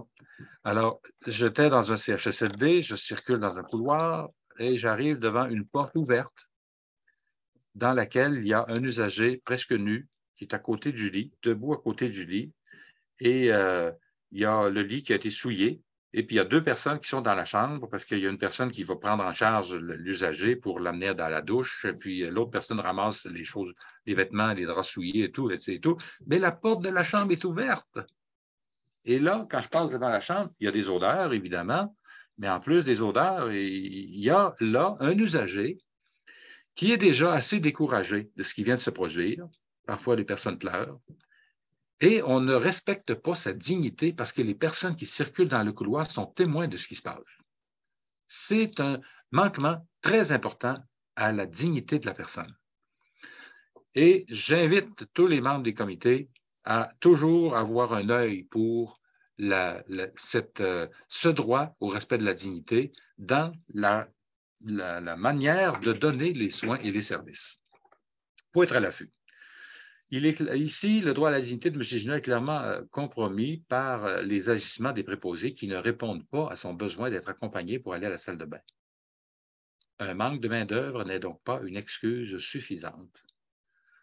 Ils vont l'utiliser, l'excuse, parce que c'est écrit dans la loi que ça peut dépendre du nombre de personnel, puis des ressources et tout. Puis actuellement, on le sait, cet argument-là ressort constamment parce qu'il en manque partout dans le réseau des ressources. C'est ce que nous vivons.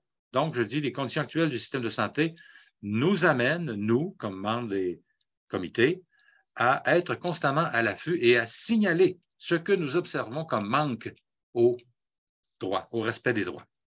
Nous le signalons, même si nous savons qu'ils vont nous donner cet argument-là, on devrait le signaler et le noter, prendre des notes. C'est très important de toujours noter ce que les gens nous rapportent et ce que nous décidons de signaler. Et quand nous le signalons, bien sûr, nous notons la date et qu'est-ce que nous avons signalé et à qui. Donc, il faut avoir tout ça en main parce qu'à un moment donné, à la fin de l'année, on va faire un rapport de nos activités. Puis, si on a ces notes-là en main, c'est beaucoup plus, je dirais, c'est beaucoup plus parlant et on peut utiliser après ça cette information-là sur des nombres de personnes, par exemple, dans le cas desquels on a signalé un manquement au droit, etc. Quand on inscrit ça dans nos rapports, ben, ça a plus de chances d'être considéré comme des données probantes. Hein. Ils nous sortent l'expression, il faut avoir des données probantes. Des données probantes, bien souvent, pour les gestionnaires, ce sont des données chiffrées, des observations concrètes des paroles textuelles qu'un usager nous a données ou qu'un répondant nous a mentionné, telle date. Alors, il faut prendre des notes, c'est très important. Les documents légaux dans lesquels les droits de la personne sont affirmés. Il n'y a pas seulement la loi de la santé dans laquelle on a les 12 droits, et on fait allusion aussi aux droits fondamentaux, même dans la loi de la santé, mais il n'y a pas seulement cette loi-là. C'est une loi très importante dans la loi de la santé au Québec. Plus de 600 articles, certains articles très, très longs, où on parle du rôle des médecins, du rôle du commissaire aux plaintes, on parle de tout ça. Je ne vous dirais pas de lire ça avant de vous coucher, parce que vous allez être sûr de dormir, ça peut valoir un somnifère, mais en lire un petit bout de temps en temps, ça fait du bien. En passant, les 12 droits ils sont mentionnés dans le tout début, hein, c'est dans les premiers articles. Alors, on peut aller lire au moins les 12 droits, et puis un petit saut à l'article 212 en même temps pour se rendre aux fonctions légales des membres des comités. Je pense que c'est intéressant aussi, et d'aller le lire directement dans le texte de la loi. C'est toujours intéressant, je vous invite à le faire. La charte on peut avoir accès au texte de la loi en allant sur le site du ministère de la Santé et en demandant tout simplement sur Google, là, vous mettez LSSSS, L4S, ou Loi de la santé des services sociaux. Puis là, vous allez avoir plusieurs dossiers qui vont vous être offerts, puis vous allez prendre celui où est-ce qu'on vous propose le texte même de la loi. Vous l'avez au complet. Vous pouvez télécharger ça dans votre ordinateur, même s'il y a 600 articles, là, en format PDF, ça prend très peu d'espace sur un ordinateur. Vous pouvez le télécharger, l'avoir dans votre ordinateur pour pouvoir le lire avant de vous coucher si vous voulez être sûr de dormir. Non, je fais des farces un peu là-dessus parce que c'est des textes légaux, c'est toujours un petit peu lourd, mais pour nous, les membres des comités qui avons ces implications si importantes pour les usagers, ça peut être intéressant d'aller lire des extraits de certaines parties. Mais les autres lois qui abordent les droits fondamentaux, par exemple, dans la loi sur la protection de la jeunesse, il y a des choses qui sont mentionnées, la Charte canadienne des droits et libertés, le Code civil du Québec. Alors, ce sont toutes des lois dans lesquelles il y a des allusions principalement aux droits fondamentaux, les droits que nous avons tous, et aussi parfois aux droits concernant la santé. Alors, pour le mentionner, ce n'est pas seulement la loi de la santé dans laquelle on a ces éléments-là. On s'en va vers une petite révision parce qu'on va regarder, on va faire un petit exercice, c'est en virtuel bien sûr. Alors, en tant qu'usager du réseau, j'ai l'entière responsabilité de me renseigner sur tous les services disponibles pour répondre à mes besoins. Bon, alors, est-ce que ça va être vrai ou faux? Pensez-y un peu, là. On va voir. Moi, je vous dirais que pour avoir eu des problèmes de santé, à un moment donné, je me suis renseigné tant que j'ai pu. J'ai demandé à mon médecin des choses. J'allais sur Internet parfois chercher si je pouvais avoir de l'information sur, etc. Mais j'ai l'entière responsabilité de me renseigner, vrai ou faux? C'est faux. Pourquoi? Parce qu'on a le droit à l'information. Et puis parce que les professionnels qui nous donnent des soins de santé, des services, ont l'obligation de nous informer correctement. Alors, c'est pour ça que cet énoncé est considéré comme faux. Si j'ai besoin d'aide à domicile ou besoin d'un hébergement, l'établissement de santé doit me renseigner sur les démarches à faire pour avoir de l'aide. Certains pensent que ce sont eux qui doivent se mettre à chercher une résidence, etc. Bon, comment on va répondre ici, vrai ou faux? Est-ce que l'établissement doit me renseigner? Est-ce qu'ils ont l'obligation de me donner des renseignements sur les démarches à faire? Ben oui, c'est bien sûr qu'ils ont l'obligation de le faire. Et je viens de vivre la situation pour la personne que j'accompagne comme proche aidant, qui a été, on a mentionné qu'elle avait droit à une ressource intermédiaire. Et à ce moment-là, j'ai eu des discussions avec la travailleuse sociale qui s'est mis en recherche et en contact avec tous ses contacts et toutes les résidences potentielles où mon monsieur de 93 ans, dont je suis le proche aidant, pourrait aller et où finalement il est allé, on en a trouvé, puis puis il est allé dans un endroit, puis finalement c'est très satisfaisant. Mais j'ai eu beaucoup de support de ce côté-là. Se mettre à chercher soi-même, c'est très, très difficile si vous le faites. Donc, il faut demander l'aide de nos services de santé dans ce type de situation-là.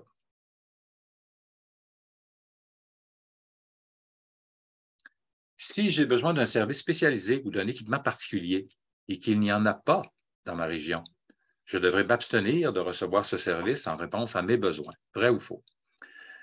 Ça n'existe pas dans mon secteur. Donc, je vais devoir m'en abstenir? Ben non. Vous imaginez que la réponse ici, c'est faux. Parce qu'on doit vous référer ailleurs, bien sûr. Des fois, il va y avoir du transport. Des fois, le transport va être subventionné partiellement ou totalement. Il y a toutes sortes de situations ici, mais il faut demander. Hein, il faut demander. Il faut poser des questions. Il faut demander. C'est la règle. On va reparler ici du droit à l'information. C'est le droit d'être informé de l'existence des services et des ressources disponibles dans son milieu, tant en matière de santé que de services sociaux. Le droit d'être informé de l'existence des services et des ressources disponibles. C'est le droit de connaître les modalités d'accès à ces services et ressources. Si les gens ne nous donnent pas les informations, on peut poser des questions sur tout ça. Là. Comment on fait pour? Puis, quel service existe le plus proche de chez nous? S'il n'existe pas ici le service dans cet hôpital où je suis, c'est où que je pourrais l'avoir, le plus proche, là? Puis, on peut poser toutes ces questions-là, puis on doit nous répondre. Si les établissements ne peuvent offrir certains services, ils doivent diriger les personnes vers un autre établissement, organisme ou personne qui fournit les services. Ça, c'est clair. Encore un petit exercice. Quand je rencontre mon médecin, il doit m'expliquer le plus clairement possible mes problèmes de santé, les résultats de mes examens, mon diagnostic. Vrai ou faux? On y pense un petit peu. Il doit m'expliquer. C'est vrai. J'ajouterais comme précision que si le médecin lui-même manque de temps pour répondre à toutes les questions que vous avez concernant une information qu'il vient de vous donner sur votre état de santé, par exemple, s'il me dit, bien là, j'ai manque de temps, il faudrait qu'on se revoie la prochaine fois pour que je vous réponde. Non, il ne va pas faire ça. Il devrait vous référer à une personne qui va pouvoir, elle, répondre à vos questions. J'ai vécu la situation pour une intervention chirurgicale que j'ai dû avoir et lorsque le cardiologue m'a parlé de cette intervention-là, m'a donné les détails et tout, j'avais beaucoup de questions, puis mon épouse qui était à côté de moi avait beaucoup de questions aussi. Et c'était une intervention au cœur, en fait. Je faisais de la fibrillation auriculaire. Et le médecin m'a dit que là, il n'y avait pas le temps de répondre à toutes les questions, mais que dans ce type de situation-là, il y avait souvent ce genre de questions-là. Puis, ils avaient une personne qui était formée, qui était une infirmière spécialisée, qui était dans le bureau à côté, qui, elle, pourrait prendre tout le temps nécessaire de répondre à toutes nos questions là-dessus. Alors, on a été référé à la personne et la personne a effectivement pu répondre à toutes nos questions là-dessus. Donc, s'il ne le fait pas lui-même, il vous réfère à une personne qui pourra le faire. Si je devais être opéré ou recevoir un traitement, le professionnel de la santé n'a pas l'obligation de m'informer des risques et des conséquences de cette chirurgie ou de ce traitement, mais ce serait appréciable qu'il le fasse. Ben là, c'est sûr que vous devez savoir la réponse. En fait, le médecin n'a pas l'obligation. Ben, évidemment, il a l'obligation. Alors, c'est faux. L'énoncé est faux. On a administré à votre proche, dont vous êtes le répondant, un mauvais médicament par erreur. Afin de ne pas vous inquiéter, l'infirmière peut décider de ne pas vous en informer.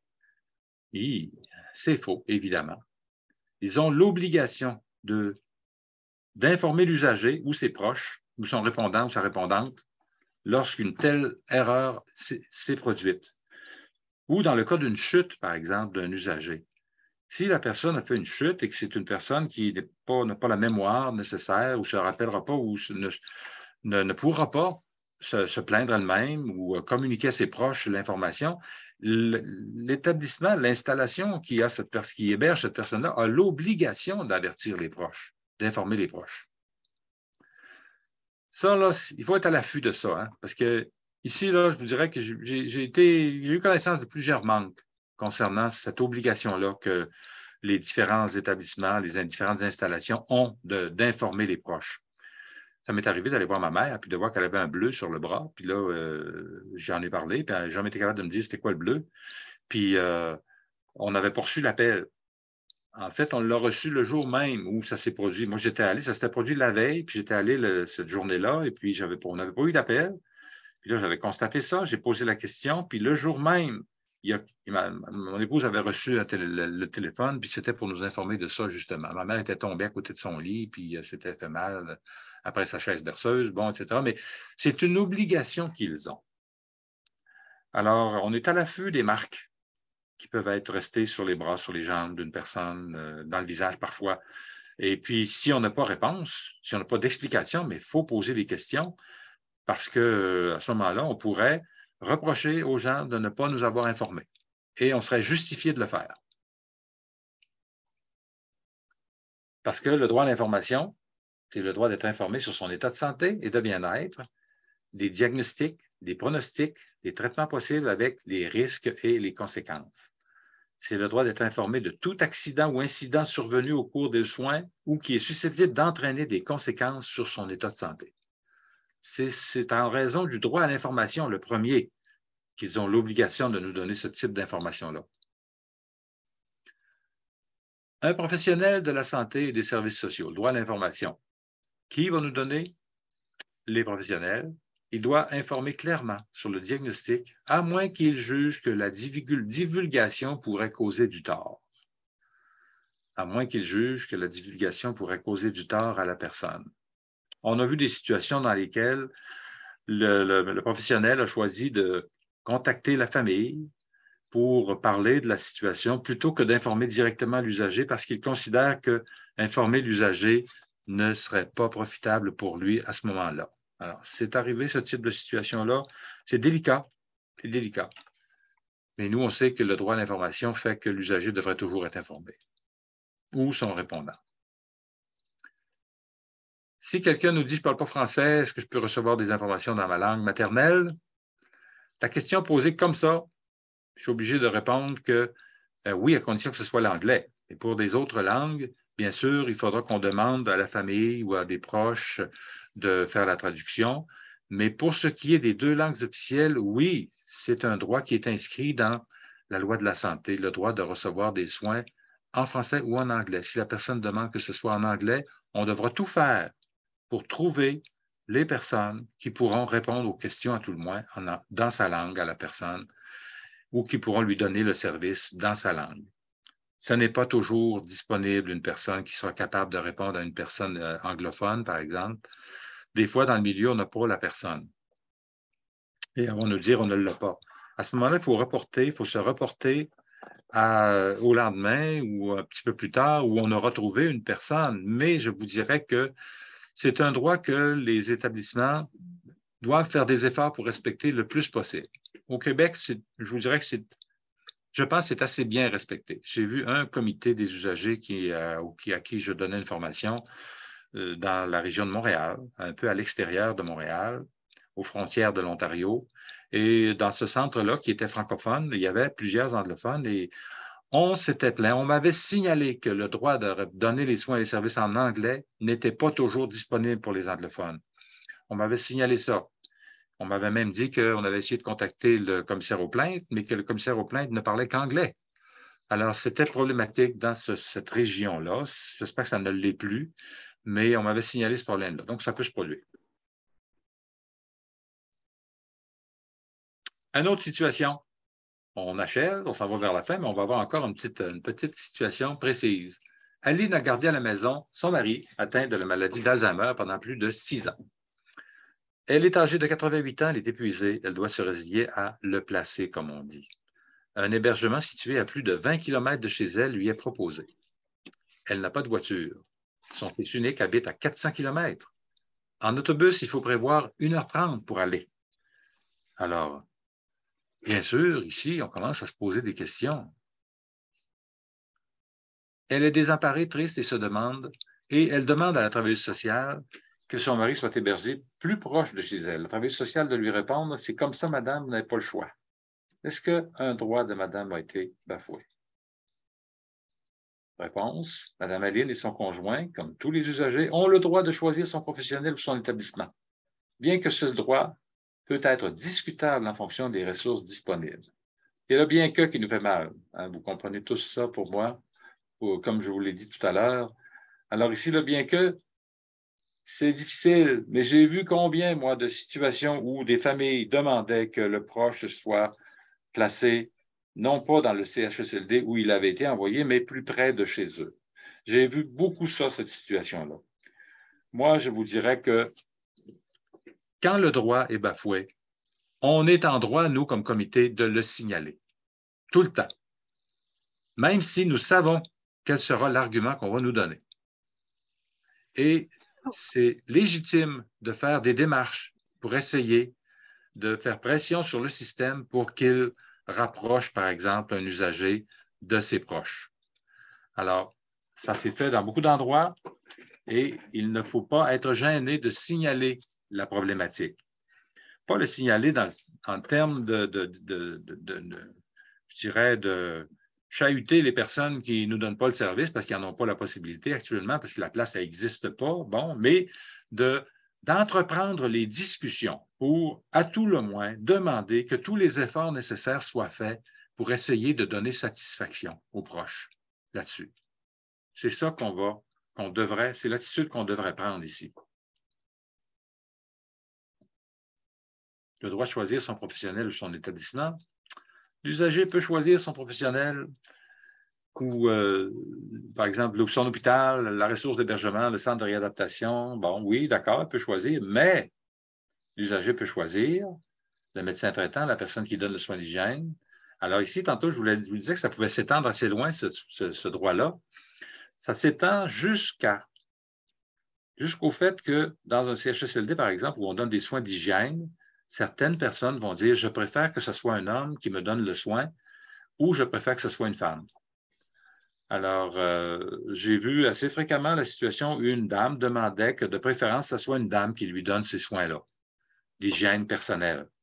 Et la règle qu'on s'est donnée, je pense, au Québec, et c'est assez unanime, c'est de dire on va faire le maximum pour répondre à cette demande-là.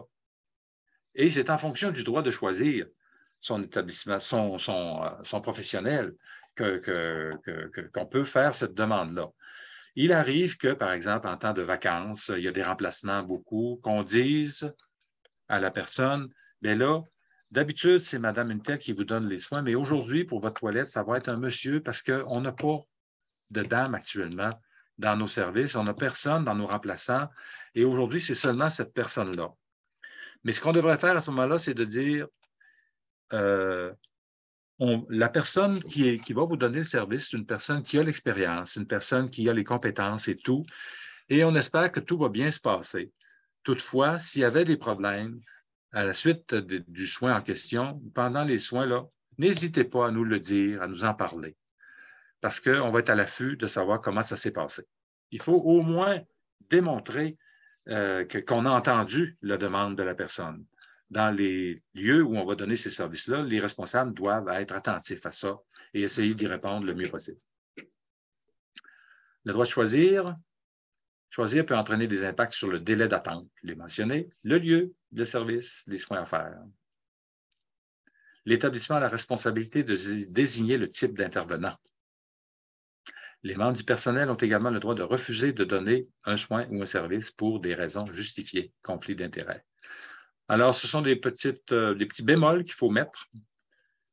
Quand on dit qu'ils vont nous aider pour trouver un CHSLD, par exemple, pour trouver une ressource intermédiaire, oui, ils vont nous aider, puis ils vont écouter aussi ce qu'on dit. Dans le cas de la personne âgée dont je m'occupe personnellement, j'avais demandé qu'on lui trouve un endroit qui ne serait pas trop loin de chez moi parce que je vais visiter ce monsieur-là régulièrement. Donc, c'est sûr que j'ai demandé ça. Mais au bout du compte, ils en ont trouvé, dans mon cas, c'est très bien, mais au bout du compte, ils ont la responsabilité de désigner le type d'intervenant, puis même de désigner un endroit. Alors, c'est pour ça que dans certaines circonstances, à un moment donné, on va dire, bon, ben là, pour l'instant, la personne a son droit de sortir de l'hôpital, mais on ne peut pas l'envoyer tout de suite dans une résidence qui pourra l'héberger et lui donner tous les soins. Ça fait qu'on va l'envoyer dans un endroit qui va être un répit pendant quelques semaines, là, en attendant qu'on ait trouvé la ressource qu'il faut, etc. Bien là, le répit, ça se peut qu'il soit loin de chez vous, pour l'instant, temporairement, en tout cas. Alors, c'est des situations comme ça qui se présentent.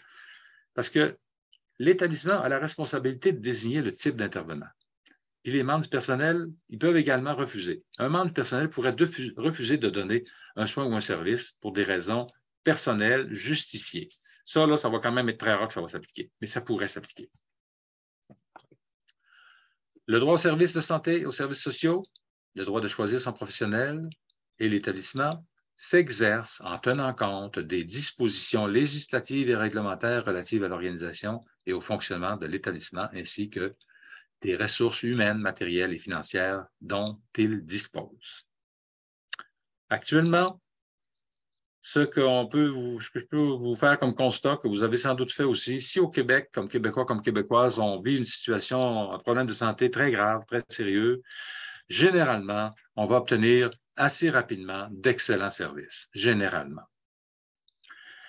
Moi, j'ai eu un infarctus, j'ai été traité en urgence, j'ai eu des soins extraordinaires. Mon épouse, qui était une ancienne infirmière, c'est du monde bien difficile à soigner. Ça, ces gens-là, hein, ils considèrent que leur mal n'est pas assez important pour qu'on les amène à l'urgence. Mais moi, je l'ai amenée à l'urgence, ma femme, et elle avait une appendicite, puis ça pressait qu'elle soit opérée. Elle a eu son intervention le soir même, dans la nuit. Alors, c'est pour vous dire que dans des situations véritables d'urgence actuellement au Québec, on est encore capable d'obtenir des soins d'excellente qualité et dans des délais raisonnables, je pense. Les gens qui ont besoin de faire remplacer une hanche, par exemple, ils vont vous dire qu'ils ne sont peut-être pas d'accord avec ce que je viens de dire là, parce que pour certains soins qui ne sont pas considérés comme des urgences immédiates, ça peut être actuellement parfois trop long. On sait que des listes d'attente, il y en a, puis c'est important. Alors, on connaît la situation. Espérons qu'on pourra trouver le moyen d'améliorer ces situations-là dans les meilleurs délais. Ça nous amène encore à nous dire qu'il faut être à l'affût quand même des droits. Le droit à l'hébergement, là, c'est le droit de demeurer dans l'établissement à l'hôpital, même si l'usager a reçu son congé professionnel, jusqu'à ce que son état de santé lui permette. Je l'ai dit pas mal tantôt, là, je pense que je vais passer vite ici, puisque ça fait déjà près d'1h30 qu'on est en conférence. Alors, l'obligation de l'usager, c'est si l'établissement, en réponse aux besoins de l'usager, trouve une place dans une ressource d'hébergement, offre des services de maintien à domicile, l'usager se doit d'accepter le transfert ou l'offre de service. Ça fait partie des obligations de l'usager. C'est comme l'obligation concernant les attitudes des usagers lorsqu'ils reçoivent des soins. On nous dit toujours l'usager doit demeurer poli et collaborer tant que la personne est capable. C'est sûr qu'il y a des situations où la personne n'est pas capable, donc on ne va pas exiger cela, mais dans les cas où la personne est capable, on dit que l'usager se doit d'accepter le transfert ou l'offre de service.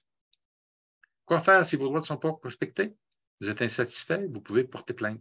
C'est un des droits, c'est le droit numéro 11, je pense, ou 12, un des derniers. Le processus pour porter plainte, faire part de son insatisfaction professionnelle ou à la personne concernée, avoir des explications, demander des explications, obtenir des réponses, des correctifs, etc.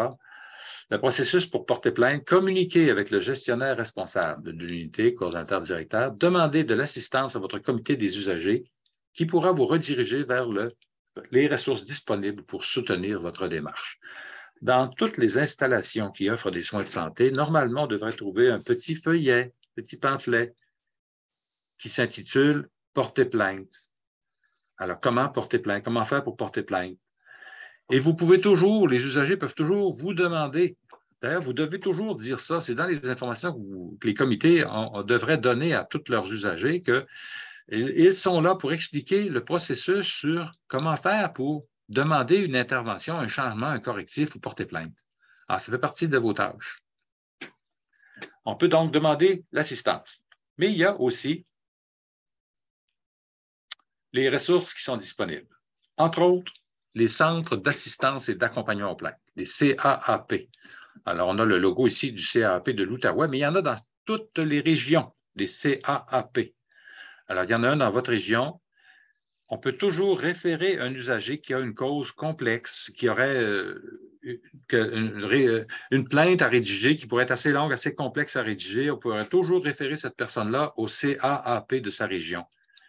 Le CAAP va même mettre la personne en contact avec le commissaire aux plaintes au besoin. Alors, ce sont de bonnes ressources dans chaque région. Il y a aussi la ligne d'aide à but haineux. C'est 7 jours sur 7, de 8h à 20h, cette ligne-là, elle est ouverte. C'est une ligne qui a été mise en place par le gouvernement du Québec, le ministère de la Santé. Ce n'est pas le RPCU.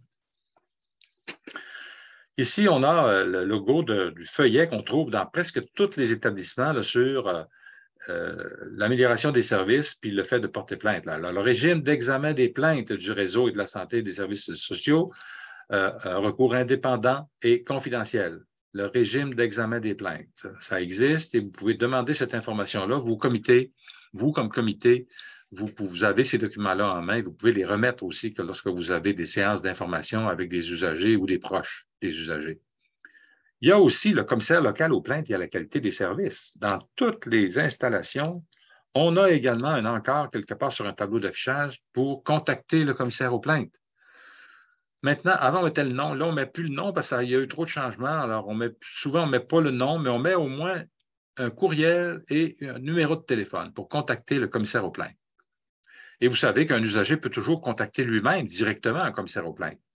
Vous pouvez contacter un commissaire aux plaintes pour demander des informations sur une situation qu'un usager vous a expliquée.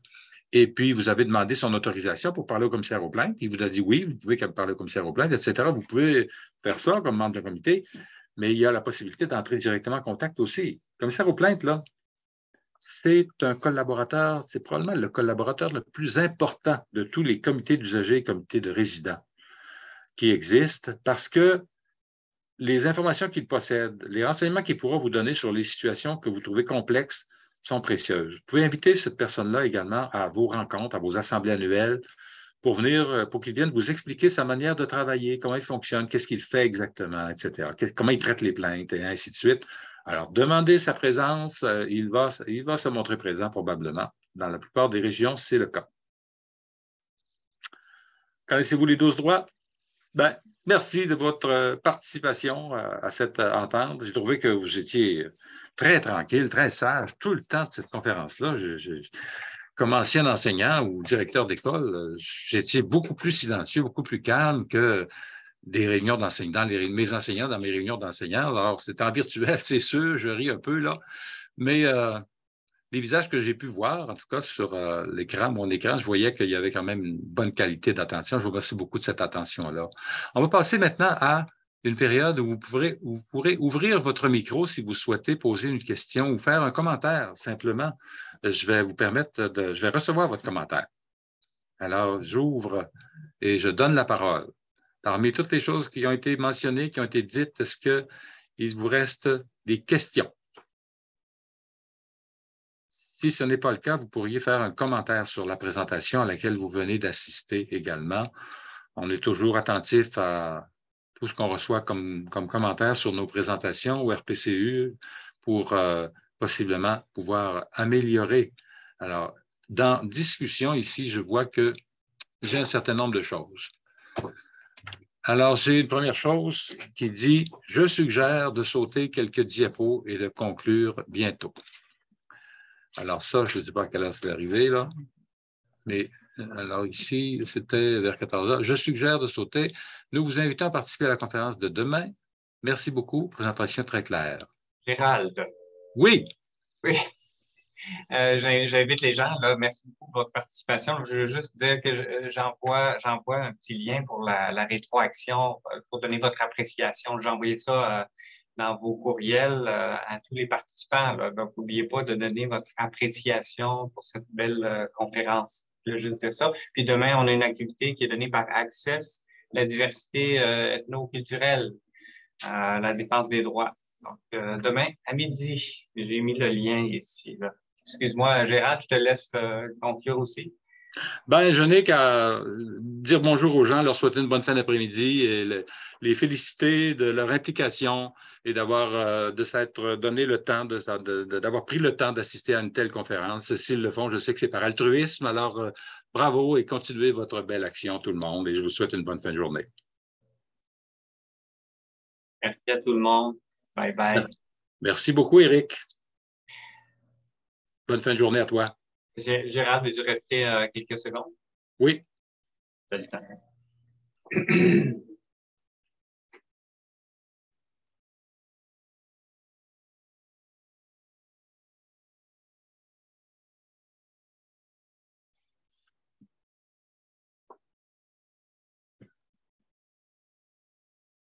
J'ai une main qui se lève, là. Je ne sais pas si c'est Mme Nathalie.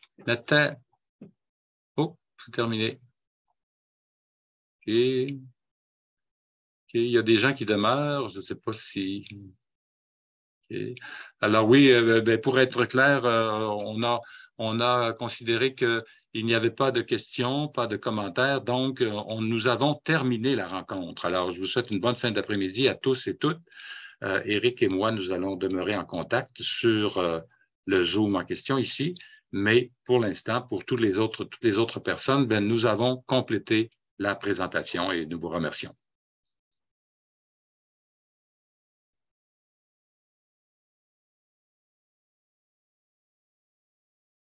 Ton micro est fermé, Éric. Ton micro est fermé, Éric. J'ai envoyé les gens à la salle d'attente. OK. Voilà.